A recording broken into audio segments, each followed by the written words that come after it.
Hello and welcome to the 17th video lecture of marketing research.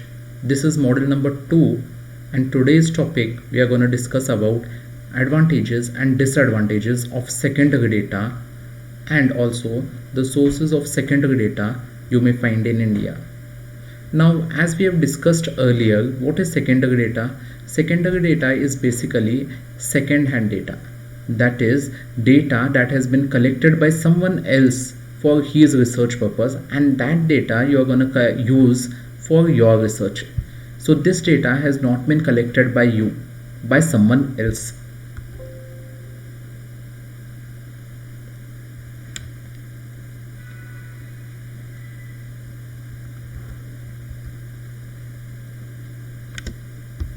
So let us understand some of the sources of secondary data.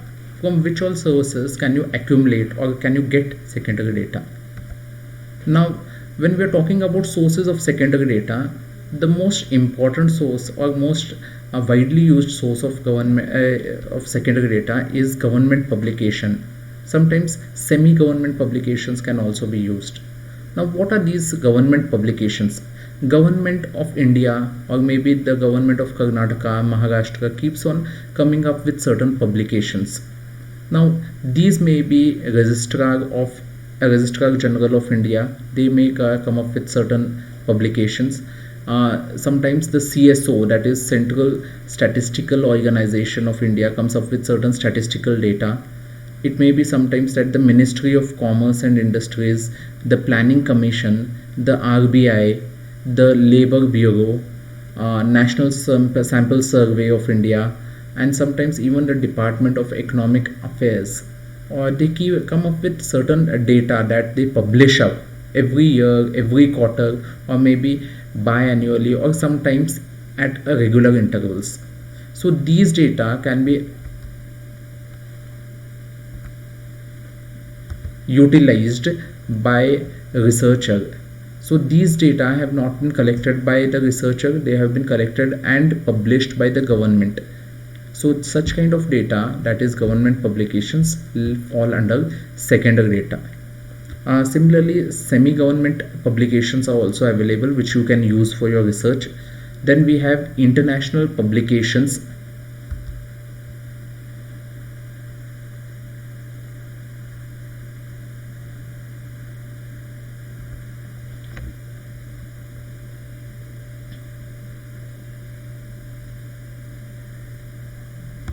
International publications means publication of renowned journals, or maybe sometimes even publications of international bodies like UNESCO, UNO, IMF. So these people might come up with certain publications. So these are international publications, and the data of these international publications can be used in your research.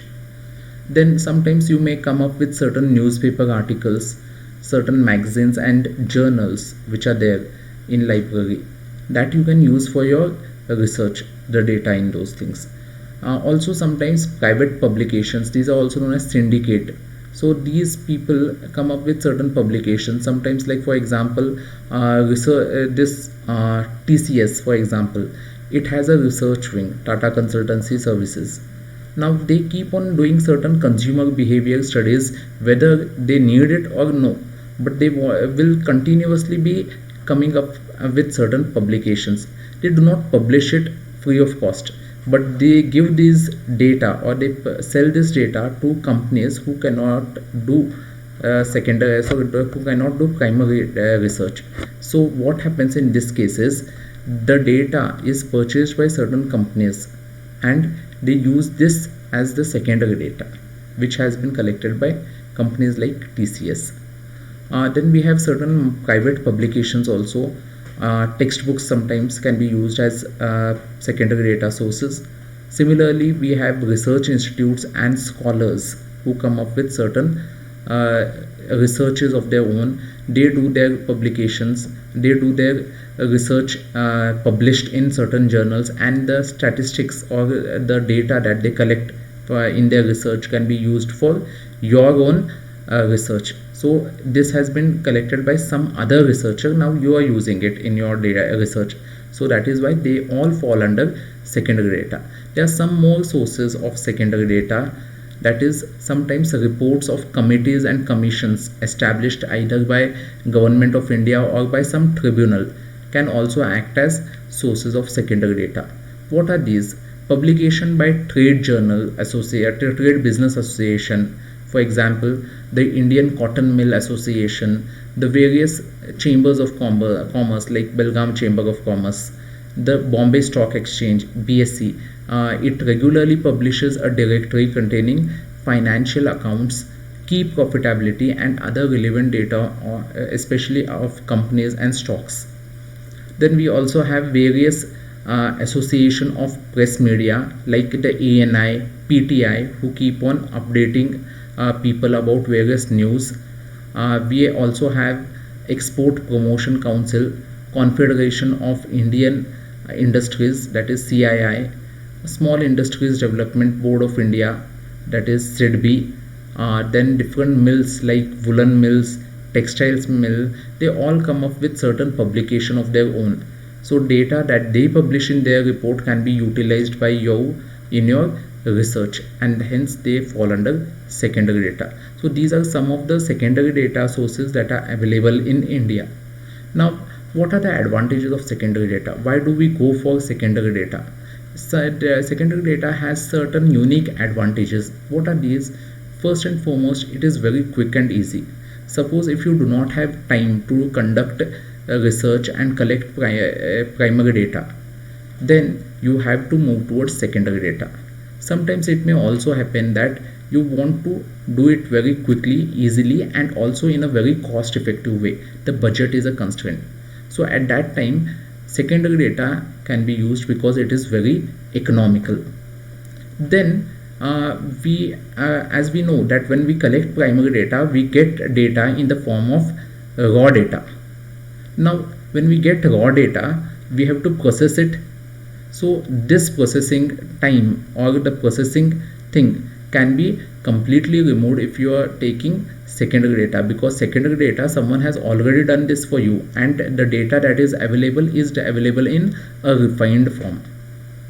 And lastly, secondary data provides a basis of comparison for the data that is collected by the researcher. Suppose you are collecting certain data, maybe you are collecting primary data or secondary data, whatever it is. Now you want to be sure that whatever data you have collected is actually right. How can you do it? Collect a secondary data from someone else who has done a similar kind of a research and do a comparison. If your data is similar to the data that someone else has collected earlier, or a group of researchers who have done research maybe simultaneously or maybe at different times at different locations, so collect data from those and compare your data with their data. And once you are comparing your data with their data, you may get certain matches, that is a pattern, similar kind of data you are getting, what you have collected and what they have collected. So this kind of research technique or this kind of comparison can be done using secondary data. So these are some of the advantages of secondary data. Now what are the disadvantages or limitations of secondary data? Secondary data has its own set of limitations. First of all, the most biggest criticism of secondary data is that we say that secondary data is past data, that is it is historical data. Hence many times the data may be obsolete or outdated. We may get data about things that are 10 years back, 15 years back, which may not be relevant in today's world. May not be specific, that is secondary data may not be specific to the researcher's needs. We do not know how the researcher had collected the data, why he had collected the data, and it may not be exactly specific to the researcher's need. For example, suppose if you are doing a research and you want the net disposable income of consumers, this data is what you want, that is net disposable income of consumers. Now you are trying to find out a secondary data, and in many of the researches which you have searched, or maybe online, offline, in libraries, you have got data which is relating to the gross income of people or the total income of people or consumers. Now this data may not suit you, may not be specific to your research. Why? Because there is a difference in net disposable income of the consumers and the gross income of the consumers. Hence the data may not be specific to the researcher's needs. Also, what may happen is the accuracy and reliability of secondary data is low. A questionable mark is put on the accuracy and reliability of secondary data. We do not know whether the secondary data that is collected is accurate or reliable or not. So these are some of this secondary data disadvantages. Along with that, there's one more secondary data disadvantage, that is it is not does not give you any proprietary rights over the secondary data. That is, it is not proprietary, or it does not give you rights, ownership rights of the data, because it has been collected by someone else. So someone else has the proprietary information or proprietary rights over the data. So these are some of the advantages, disadvantages and sources of secondary data. With this we complete your module number 2. So your first and second module are over with this, and I hope you are following what the lectures which we are taking. And if you have any doubts, we'll have a question answer session once online, maybe on Zoom. So let's see how we can work it out.